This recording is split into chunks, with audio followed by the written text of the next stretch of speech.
Hi, our senior design was an engine flow bench for Kohler. Our project had certain specifications we had to meet, such as the air temperature and min and max of pressure, min and max of flow, a bypass valve, and valving for bidirectional flow. We also had certain sensor specifications that we had to meet when we were measuring our internal airflow rate, ambient and internal air temperatures, ambient and internal pressures, and the ambient humidity. We also had to create a LabView GUI where we could run all our tests and collect all our data on. The general work overview for this year was to proof and rework design choices from the previous team, source sensors, create the LabView, construct the flow bench, test, and provide documentation. The reason for this project is that Kohler's current flow bench is inefficient and does not meet the standards that they require, and their program that they use now is also problematic. Next up, you'll see videos of us going over the flow bench and showing you how it works. Alright, so this is our control box set for the flow bench. Here we have a VFD motor controller with an independent breaker for the 3-phase, and this whole box only handles the motor control. We have it on an independent breaker, and there's just a 2-wire control from the other box to control it. Next we have our DAC box. It has its independent 110 volt breaker, and it has a 24 volt power supply for all of the sensors. We also have our NI DAC here with all of our modules, and they all break down into our connections down here that are all labeled.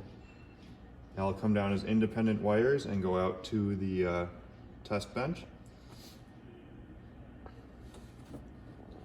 And then out of this box, we have a single Cat5 cable that runs to the laptop, which is running NI software for control.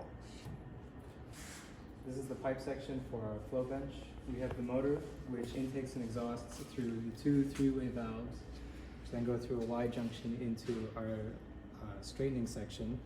There is a conical laminar flow element on the inside of that, and across the top of it we have our flow sensors, pressure sensors, and temperature sensor mounted there. This then dumps into a wasting box because laminar flow is only necessary in the straightening section. The wasting box then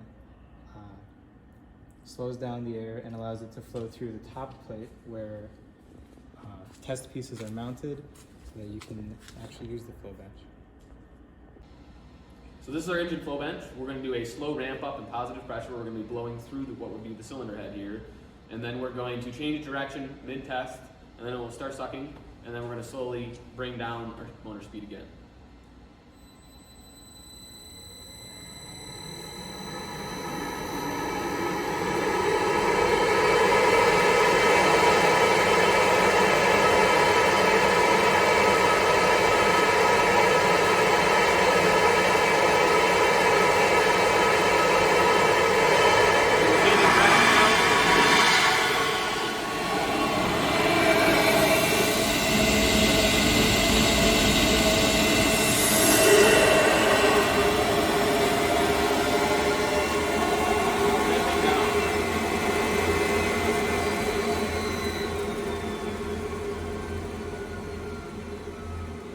That's a quick test of our flow bench.